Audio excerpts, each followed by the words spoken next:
Je suis contente que tu acceptes de mourir avec moi, Reiji. Voici les premiers mots du manga de cette année qui m'a le plus marqué.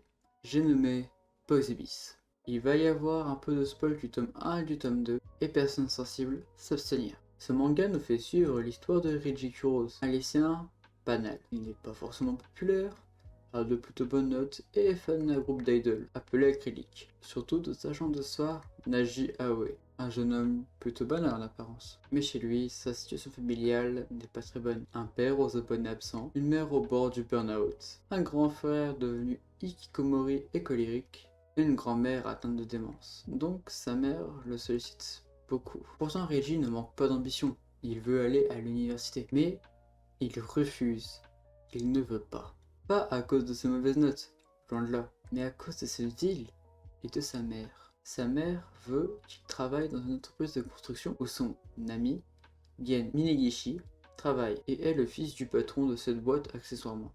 Dans cette ville, il existe un endroit appelé l'Abîme des Amoureux. Un endroit devenu culte grâce au romancier Kosaku Uzumari. Selon la légende, cet endroit a été témoin d'un suicide amoureux. Depuis lors, il a obtenu ce nom et cette réputation. C'est dans cette ville étrange, dans ce quotidien, et dans ce décor orienté vers le suicide, que nous allons suivre Reiji dans sa descente vers les abysses, lors de sa rencontre avec Naji.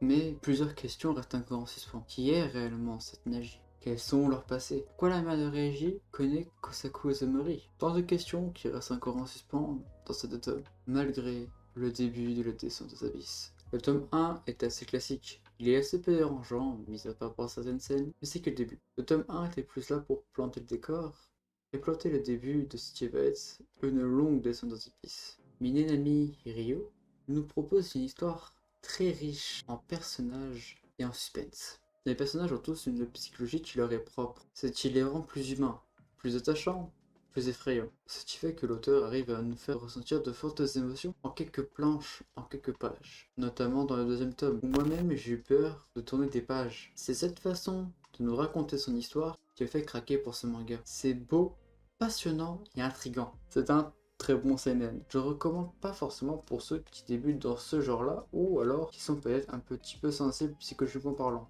Je ne suis pas le mieux placé car mon premier seinen, pour ainsi dire, était Oshinoko. Mais bon, c'est mon deuxième seinen, et vu que j'adore ce genre-là, et ben je me suis très rapidement pris. Le seul gros point négatif de ce manga, c'est son prix. 13 € par tome. Nous avons 8 et 9 tomes en France, je vous mets les chiffres à l'écran. Et nous avons une dizaine de tomes, moi je mets les calculs.